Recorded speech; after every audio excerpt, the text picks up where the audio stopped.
This is Optimal Living Daily, episode 442, The Face Everything Technique, Why Avoiding Difficulties Doesn't Work, by Babauta of Zen Habits.net. And I'm Justin Malik, the guy who's been reading blog posts to you every day, including holidays, for nearly 450 days. And that is with permission from the authors, by the way. And today's post comes from Zen Habits, a site that Time Magazine named as one of the best blogs in the world, has millions of readers, rightfully so. And with that, let's hear today's post as we optimize your life. The Face Everything Technique, Why Avoiding Difficulties Doesn't Work, by Babauta of Zen Habits.net. We are, all of us, amazing at avoiding things. Our minds are less thinking machines than they are avoiding machines. And the incredible thing is that we aren't even usually aware that we're avoiding thinking about something. I'll give you a few examples. Right now, you're hearing this article, but probably avoiding the difficult thing you don't want to think about. We are constantly checking messages, news, feeds, notifications to avoid doing something we don't want to face.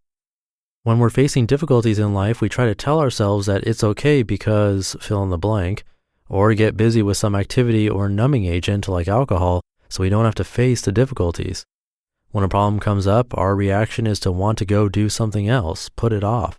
We put off paying bills, doing taxes, dealing with long emails, dealing with clutter, because we don't want to face these difficulties. We put off exercise because it's uncomfortable. In fact, there are thousands more examples every day that come up and that we don't even notice because our minds switch to thinking about something else. Try this right now. Pause for a minute and think about what difficulty you're avoiding thinking about right now. You'll either notice a difficulty you don't like, or your mind will quickly turn to doing something else before the minute is up. What you've done is part of what I call the face everything technique, which I'll explain in a minute after we talk about why avoiding everything is an ineffective strategy. Avoidance doesn't work.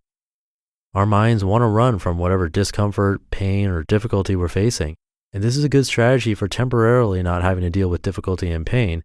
So in the present moment, we might feel some temporary relief. But what it does is relegate us to a life of running, a life of distraction and never facing what ails us. We keep ourselves busy, but never learn to deal with what's inside us, what's in front of us. This means we are at the mercy of our fears, of our discomforts. We are like little children who don't want to do any hard work, but want the latest shiny fun thing. This results in not working on the important work, or at least putting it off until it starts to get painful.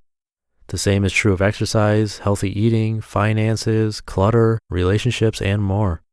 In the end, we usually have to deal with these things, but they've just gotten worse. It would have been better to face them early on when they weren't such a big deal. The Face Everything Technique.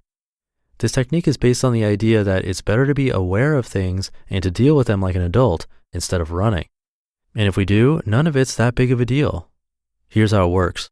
Number 1, create awareness by asking, what am I doing right now? Throughout the day, set reminders or put little notes that remind you to ask, what am I doing right now?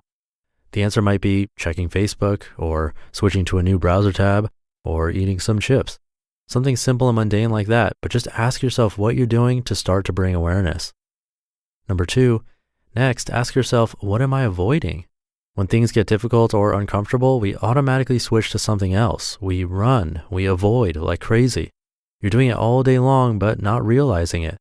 Ask what you're avoiding, some fear, some difficult task, some difficult emotion, some discomfort, or just staying present in the current moment. Name what you're avoiding. Number 3, now face it. Just stay with this fear, discomfort, or difficulty in the present moment. Not your story about it that you're telling yourself in your head, but the actual physical feeling in your body in the present moment. How bad is it? You'll find that it's no big deal.